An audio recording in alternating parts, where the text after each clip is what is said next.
TLO, what's poppin'? We are on Twitch. We are live. By the time you see this, we won't be. So just leave a like, comment, subscribe, turn on your post notification bells. Let's continue to grow the family from Chicago to the UK. Right behind me, man, you see it. Warning. Read it and weep. You see it. I'm not reading it for you. If you do want to catch a live, go to twitch.com. Username's on the bottom of the screen. We do got a Patreon. We post Monday through Friday. Stuff that we can't watch on YouTube. And we got merch. Link to everything is in the bio. In the description. This is Unholy Union Unraveled. Deadly Women.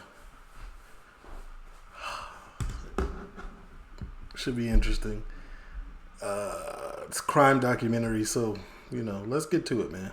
Copyright disclaimer. Under Section 107 of the Copyright Act 1976, allowance is made for fair use for purposes such as criticism, comment, news reporting, teaching, scholarship, and research. Fair use is a use permitted by copyright statute that might otherwise be infringing. Non-profit, educational or personal use tips the balance in favor of fair use. No copyright infringement intended. All rights belong to their respective owners. Talk to me. Total control.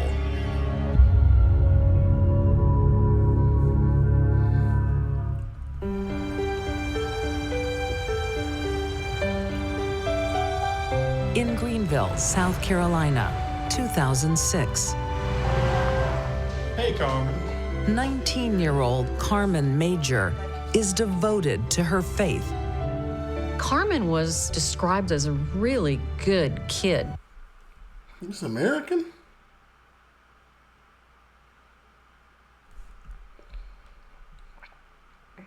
She did well in school. Are you helping at next week's charity run? And she was a trusted member of her church. I've got to go. She was well educated and had a really good future ahead of her. I'll try. Carmen has always been a great help to her local pastor. But she has a new man in her life. Her husband, ex-con, Clarence Jenkins. I always tell people the gravitational pull of evil is much greater than the gravitational pull of to do right. You got to be strong in your faith, man. What Carmen knows she shouldn't be with this man. lacked was experience with men. And when she met Clarence, she lacked experience. Okay. She was the good girl, and she meets Clarence, who was definitely the bad boy.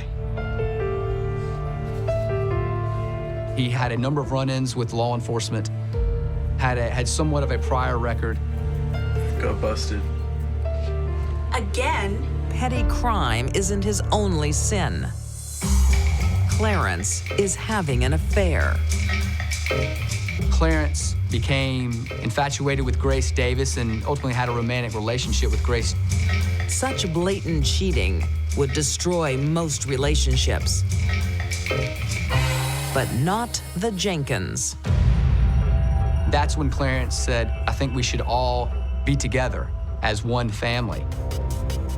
I hereby pronounce that I, Clarence Jenkins. Carmen agrees to turn this menage a trois into a marriage. They actually performed a ceremony representing their love for each other with rings that he gave Carmen and Grace, and they all made a commitment to the family unit. And then they call themselves the organization. It's Clarence, it's Grace, it's Carmen, together forever. Clarence was a wild boy.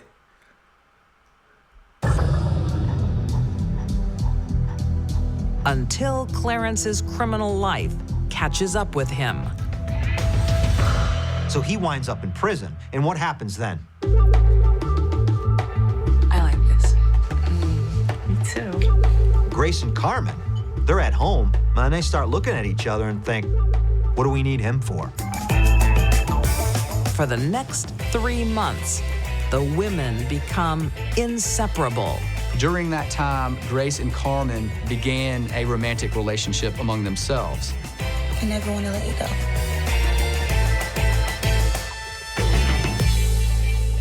Got no comment. What happened to the church? What's going on? Grace? When Clarence is released from prison, he rejoins the party. Sure is good to be back home.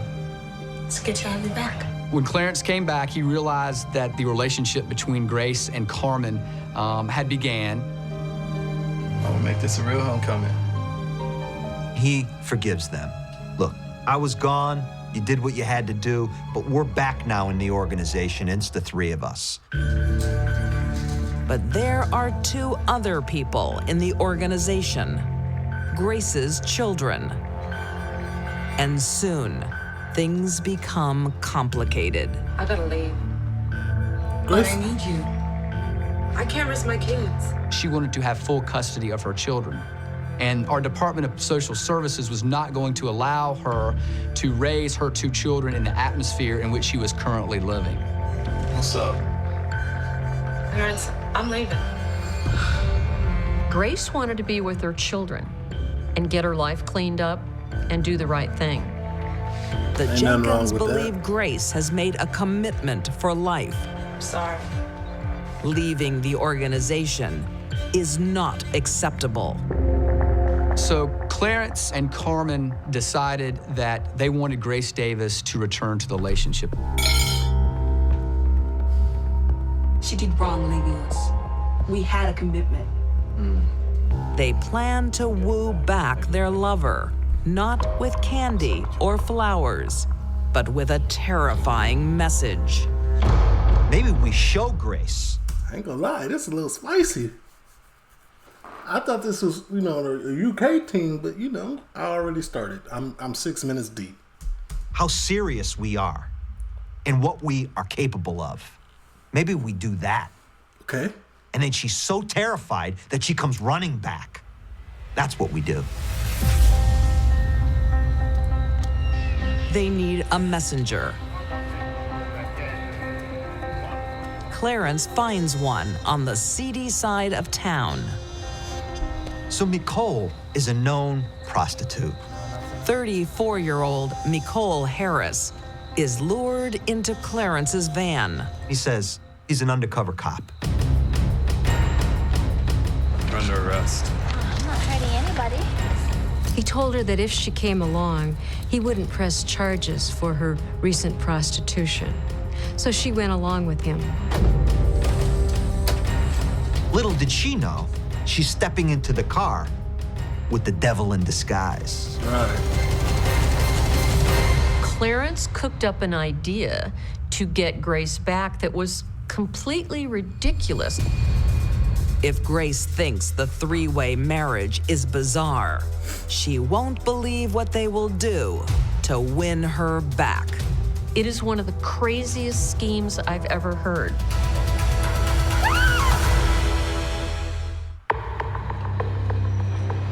Greenville, South Carolina, spring 2008. We got family from North Carolina. I always hear about South Carolina, though. It's weird out. It's a lot going on. Clarence and Carmen Jenkins aim to scare their lover, Grace Davis, back into their arms by kidnapping a perfect stranger. What do you want? You do as you're told, or you're so busted. She would have felt vulnerable. She was sitting on a chair, handcuffed in a strange man's house. Carmen writes to Grace, not a love letter, but a ransom note. It was about a paragraph. For a random prosy? What is Grace supposed to do to that? If I was Grace, I would have read the note like, oh. Graph long, but it basically said, come back to the organization. This is what happened to people who leave the organization. They leave Nicole tied up all night. Like mouth? By morning, their bizarre plan is escalating. They will use their prisoner as bait, but not live bait. Clarence says to Carmen, "You know what you have to do," and he hands her a wire cable. What are you doing? Carmen obeys. I can only imagine It's a freaky death. the fear that was going through Miko Harris's head. Carmen has the will to kill, but not the strength. Clarence said, "So it takes a man to do this job, huh?"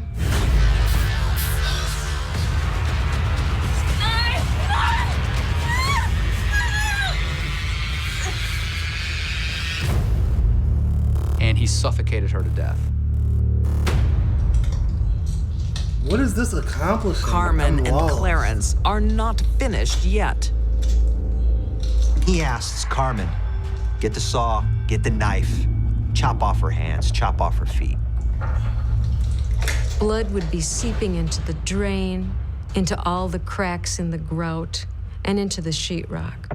21-year-old Carmen followed. Keep in mind, YouTube, this is not real. This is a dramatization. Nothing you see here is real. I don't know if that's clear or not. It said dramatization. Her husband's lead. She thought the sun rose and set on this man, and she would do anything he wanted her to do. She is responsible for her own actions, and she participated.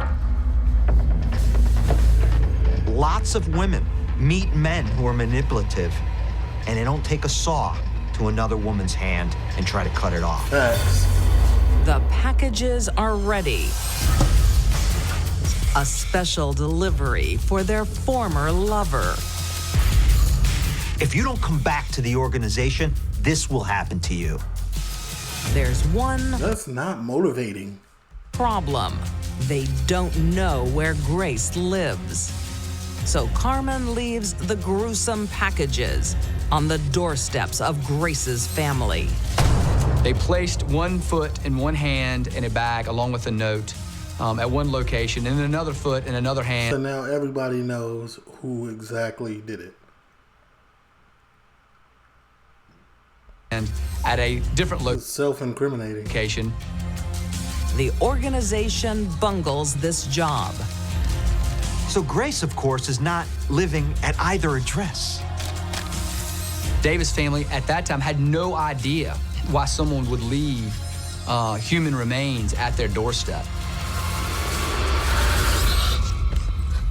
Her relatives, they call the cops right away. Right. The police have McCall Harris's fingerprints on file and quickly identify the remains. Once we discovered that the remains belonged to Miko Harris, law enforcement was able to identify a number of individuals who stated that Clarence Jenkins was the last person that was seen with Miko Harris. Investigators raid Clarence and Carmen's home and find all the evidence they need. They didn't clean. It was obvious that there had been a murder there. There was blood spatter in the bathroom, which ultimately had the DNA of Miko Harris. The evidence is overwhelming. Carmen confesses and testifies against Brother, they didn't even try. her husband. In 2012, Clarence Jenkins is convicted of the murder of Miko Harris. He receives life without parole. Clarence does not care about people. Clarence cares about one thing, and that's his own desires, his own wants, his own needs. And Clarence can rot in jail. What's he Carmen pleads guilty to murder and will spend 40 years in prison. Say goodbye. Carmen and Clarence didn't even know McCall. They just grabbed her off the street. This was a terrible murder. This was a despicable act. She went from going to church, being innocent, faithful to God, to right into the devil's grasp. All it takes is one person to take you down with them. Carmen Jenkins, swept up in her husband's cruelty, kills a perfect stranger just to punish the woman she loves. Carmen had choices in her life, just like we all do. She made the wrong one, and Clarence brought out the worst in her. Literally. Really? A kind woman offers a helping hand. I'd known her for so long, and she'd been part of my family. But a maternal instinct. A tough, hard, and controlling matriarch. Can mask wicked intentions. She tortured her. She abused her alive. Wallen.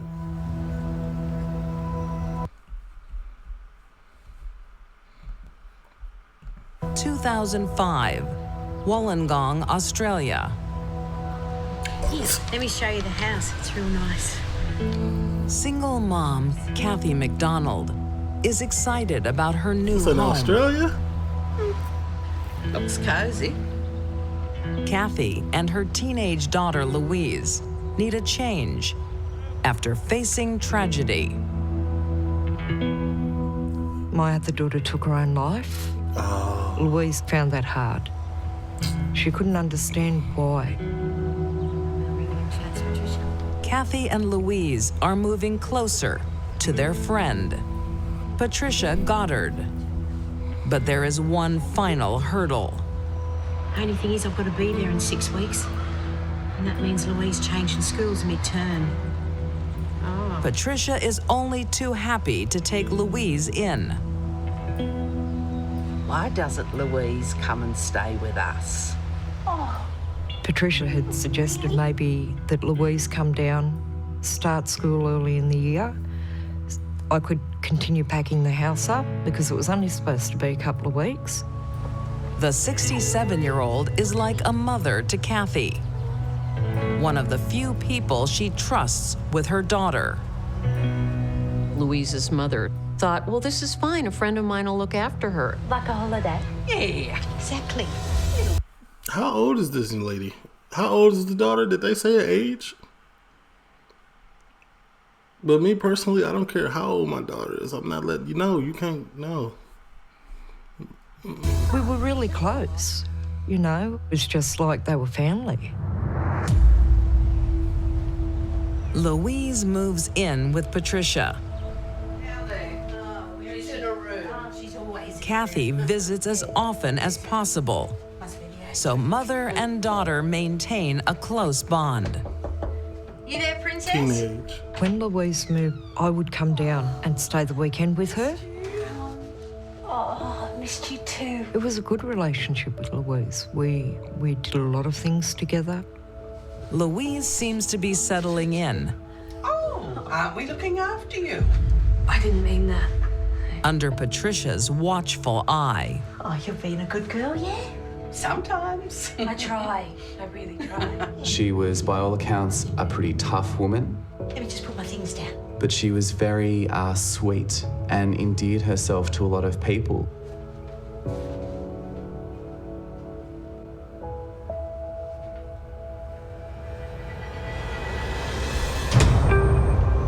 In late 2005, Kathy finally moves into her new home.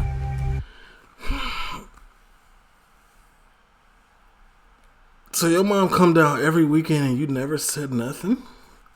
Wait, let me not say nothing too early. Let me just watch.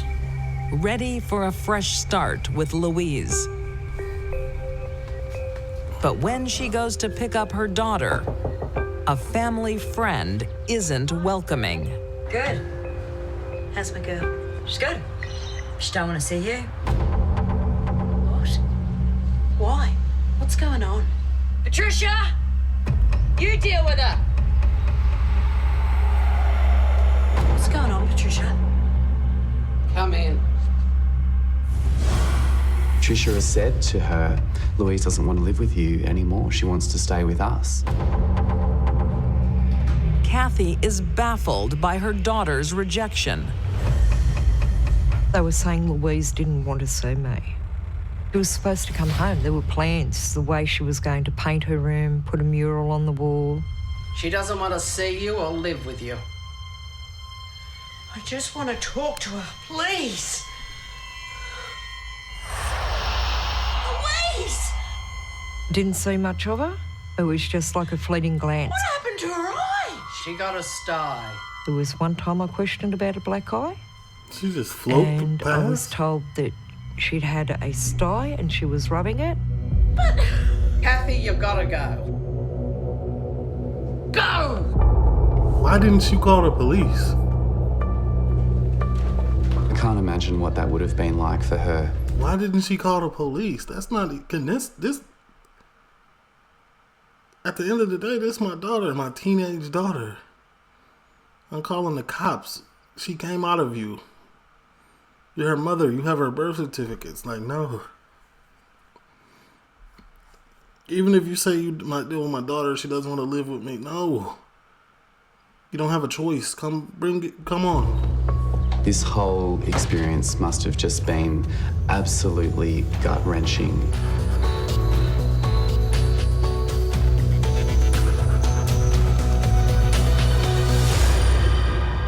Ain't no way.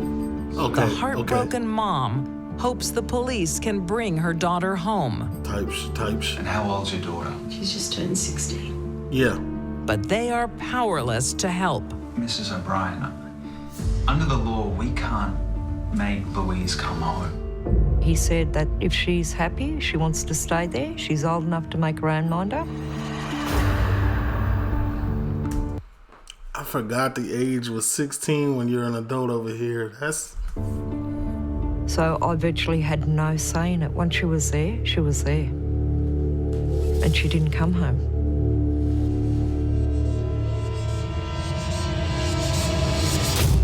Kathy doesn't know the truth behind her teenager's withdrawal. Louise hasn't decided to stay. I told you not to come out. She is not allowed to leave. I'm sorry. Yeah, well, you will be. Patricia subjected young Louise to horrendous, unspeakable abuse. Don't yell or I'll make it worse for you.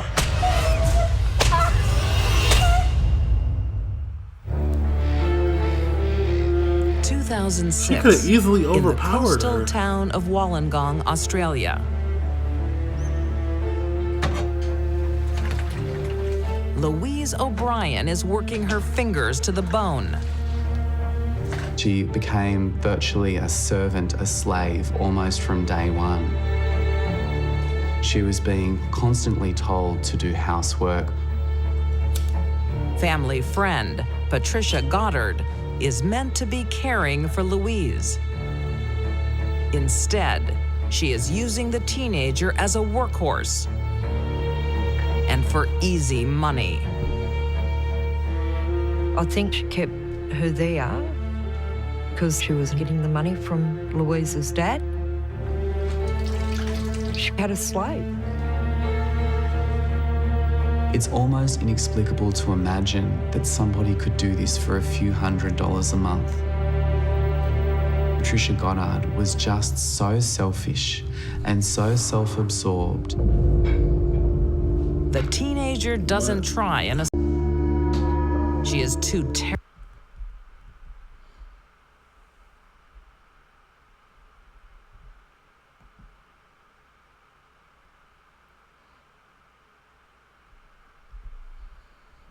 terrified of her.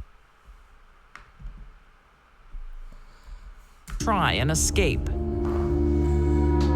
She is too terrified of her captor. She was very easily pushed around, and I think she really struggled to assert herself in her life.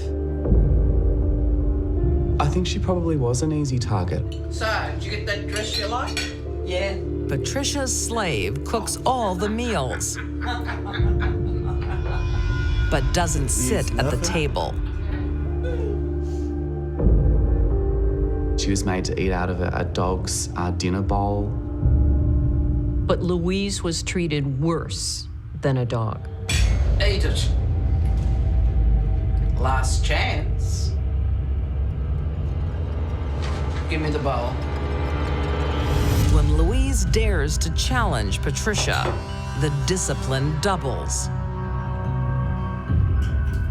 She was force-fed, and force-fed some pretty horrible things like tomato sauce with salt and pepper mixed into it.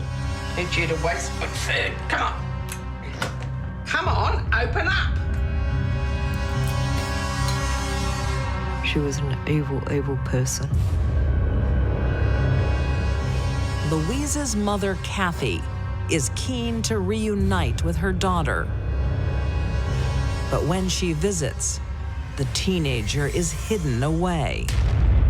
I thought she would be safe with Patricia because I'd known him for so long. I had no reason not to trust them. Louise lives with Patricia for another 2 years. This is incredible. This is incredibly crazy.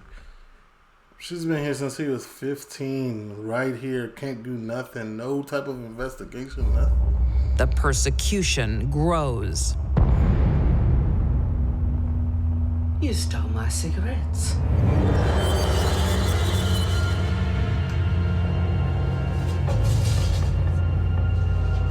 Patricia took her hand, placed it over a scalding hot element and burnt her hand.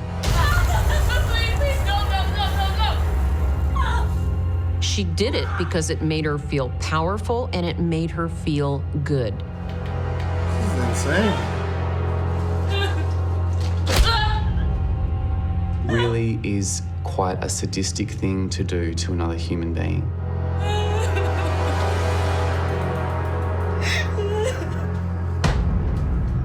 I never was aware of it. Nobody ever told me that this was going on.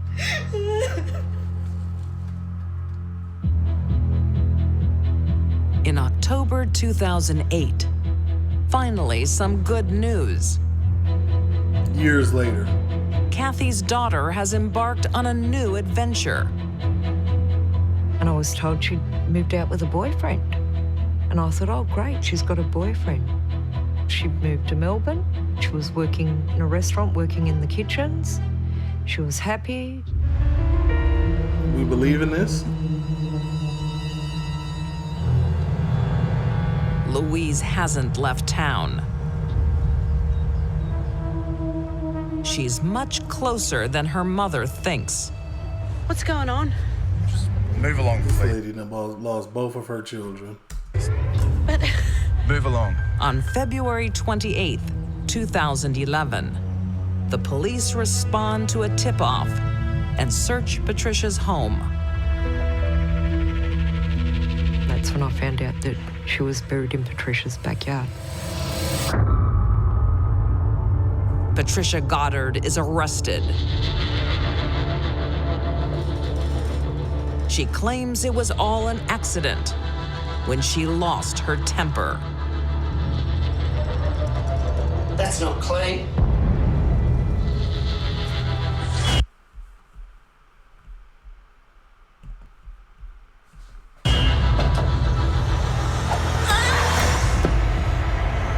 That's all it be taking. People don't really realize how fragile the human body really is. And we just be walking around taking all these high pressure chances and doing all this goofy stuff. After the hammer blow was delivered, Patricia still didn't do the right thing. She didn't get help for Louise. She was in and out of consciousness. She was dying. Louise lingered for many, many hours. Patricia started to panic. But I don't think she panicked because she was afraid for Louise dying. She panicked because she was afraid she had committed murder. After hours of suffering, Louise loses her fight for life. Get up. The hit caused her head to rotate at such a degree that it caused a subdural hematoma. Oh. And as a result, it's a brain that's bleed, what she right? died of. Louise O'Brien's young and painful life was finally ended by a very deadly woman. Instead of calling the authorities, Patricia calls a friend. He obliviously She told the man who dug the hole that the dog was buried in the wheelie bin, not Louise O'Brien, a fellow human being. Louise's body reveals 3 years of horrific abuse. When Louise's body was This is in discovered, Australia. it was found that she had multiple fractures consistent with hammer blows, not just to her head, but to her shoulders and other parts of her body as well. Patricia preyed on an innocent girl who couldn't stand up for herself. I have no doubt that she was targeted because of her R.I.P. gentle soul. There are people who can spot weak and passive people a mile away, and they are deliberately targeted. It's sad. In 2012, the 74-year-old pleads guilty to manslaughter. Patricia Goddard is sentenced to 3 years and 9 months in prison.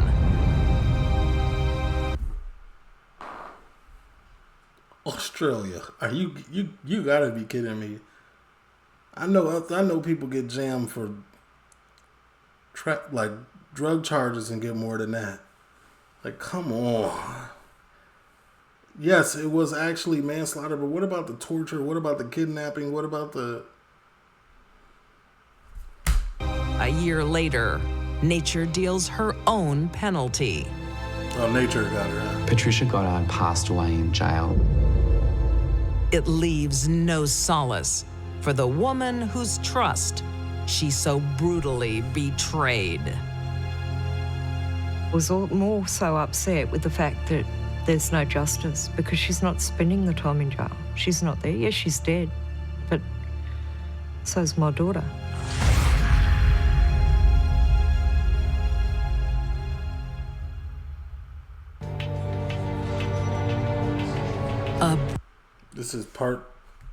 This is a new bright one, right? spark. Sherelle was very vivacious. Looking fat. Farmlands of Canada's... There's always been something about Canada that I didn't trust. In the farmlands of Canada's Ottawa Valley, 1990. No, I'm playing. I love Canada. Never been, but... Sherelle and Scott Dell are taking a fresh look at life. Here, honey. Thirsty work. But great, hey? I love it. And I love you.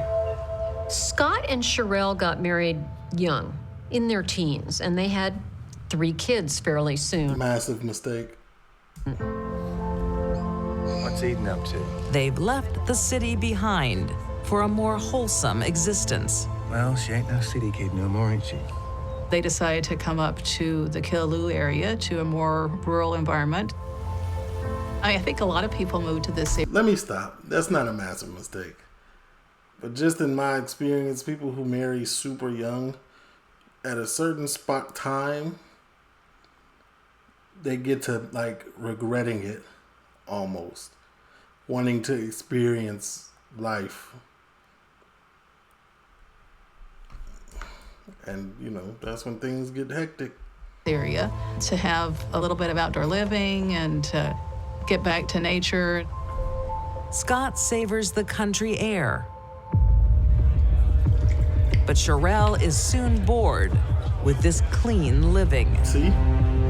Sherelle was a very vivacious person. She was a very attractive person. The 33-year-old goes looking for a little excitement. Told you. While her husband is left to care for the kids. Scott was a very nurturing person. That's my favorite story. He was a very concerned parent for his 3 children and seems to have been a very kind individual. Can you guess what Elmo's thinking about? Food. He was a nice guy. He was a good father to their children, but that wasn't enough for her. Sherelle makes plenty of new friends. Hey. I was hoping you'd come over. I was hoping you'd invite me. Scott forgave Sherelle numerous indiscretions. She cheated on him throughout their marriage. He knew it, and he always forgave her. His forgiveness doesn't entice Sherelle to stay. In 1992, she leaves Scott and the farm behind. Not even gonna lie, this just proves my little point even more.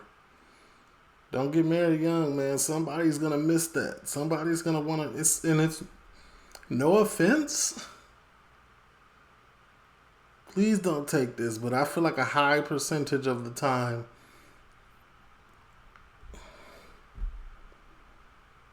just like the statistics say, even in a regular boyfriend and girlfriend situation, the separation doesn't happen until the girlfriend isn't happy.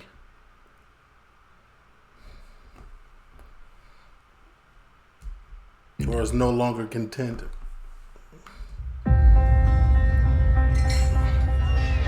By now, sleeping with other men is passé. I think when Sherelle got what she wanted in life, it wasn't long before she decided she didn't want it, and she'd go looking for a new thrill. This is a nice surprise. 37-year-old Nancy Fillmore catches her eye. Nancy Fillmore is actually an interesting person. She had a master's in social work, so she was a very intelligent woman. While Sherelle finds happiness, her ex-husband is blighted by tragedy. Scott was actually diagnosed with throat cancer. Sherelle shows no pity. Scott is such a good dude. He don't deserve this. Instead of standing by Scott in his hour of need,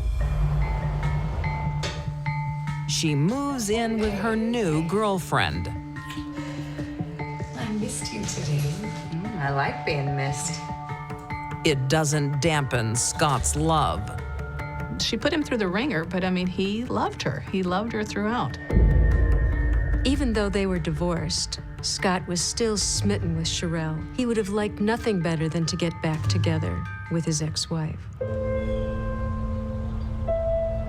In December 1995, even like, bros, they don't date in high school. All right, just live your best life. I mean, if it happens, it happens. But like, if you happen to find a husband or a wife in college, okay. Because college, you have lived a full life. 4 years of college, you've done it all. And you've made a conscious decision that, like, this is not for me. You know what I'm saying? it seems Scott gives up on the chance of a reunion and on himself. Dang, Scott. Scott died at Christmas time. At the holidays, many people become depressed. And with the history of throat cancer, with the fact that it was the holidays, most people accepted the fact that he had probably committed suicide. Before he dies, Scott declares his love for his ex-wife. Scott wrote down a few thoughts and feelings in his last hours. He told Sherelle how much he missed her, that he wanted to be with her, that he wanted to hold her and make love to her. Cheryl doesn't seem too moved, but her lover, Nancy, is. Nancy begins to become increasingly unrattled. She becomes very nervous. Nancy has a secret. It will change Sherelle's fate, but it will also seal her own. What? What she should have done next was get in her car and drive away as far as she could from Sherelle, but she didn't.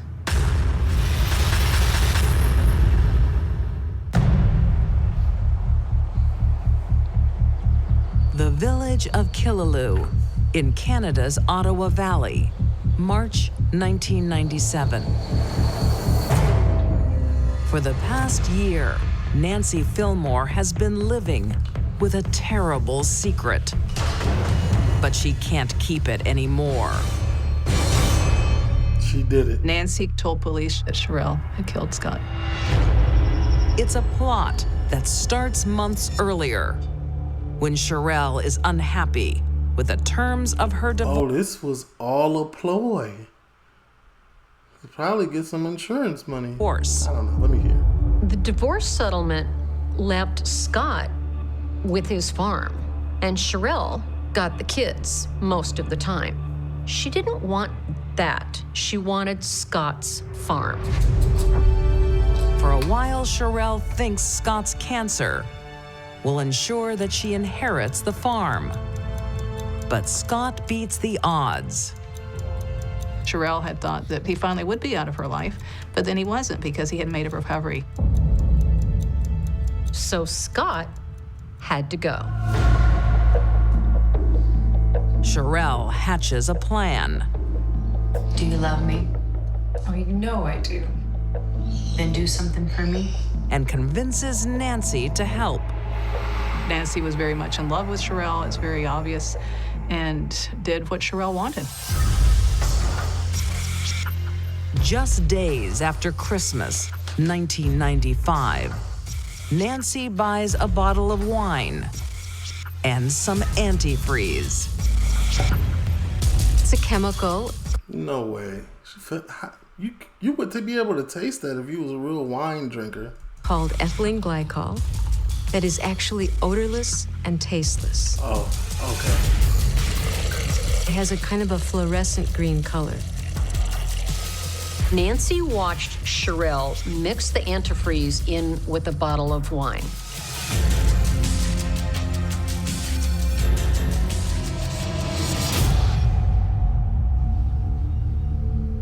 Hey, it's great to see you again. Cheryl gives her ex-husband a little Christmas cheer. Thank you for the gift. She gave this bottle of wine to her husband as a Christmas present. I'll call you later. We can talk about that dream. And she urged him to drink it and think about her while he was drinking. I can't wait. Sherelle was always sort of Either can I. letting him think that maybe there was the possibility of reconciliation. There never is. Scott returns to the farmhouse with renewed hope. Hello? It wasn't enough for Sherelle to give him a bottle of tainted wine. She wanted to make sure he drank it, and then he drank quite a bit of it that night. Have a drink of that wine I gave you. Sherelle called him frequently, hourly, encouraging him to drink the wine, to put on the music that they used to listen to when they were in love.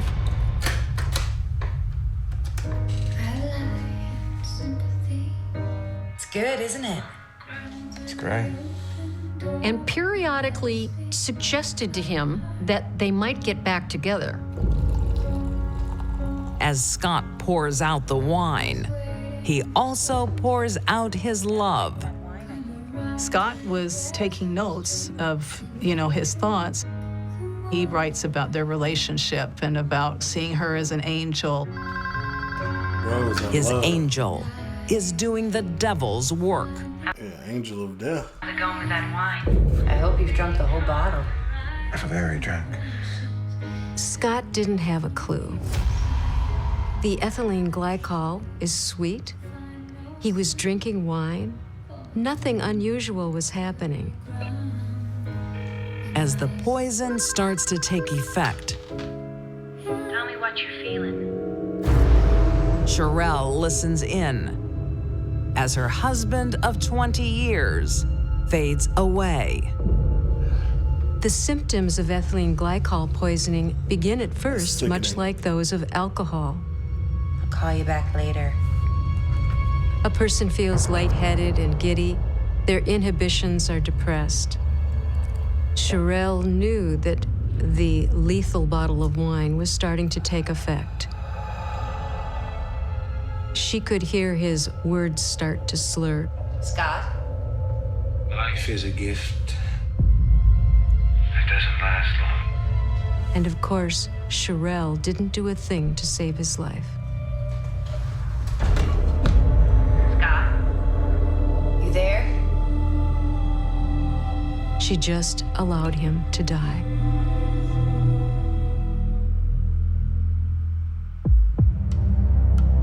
After revealing everything to the police, Nancy Fillmore will be the star witness at her ex-lover's murder trial. But Good for Nancy. But that's on your conscience forever, Nancy. You still played a big role. Sherelle will never let that happen. Oh. Sherelle decided it was time to get rid of Nancy once and for all. The master manipulator finds a new helper. Naive 16-year-old Brent Crawford. Brent's parents were divorced, and Brent was having a hard time dealing with the divorce. He was feeling a bit alone in the world.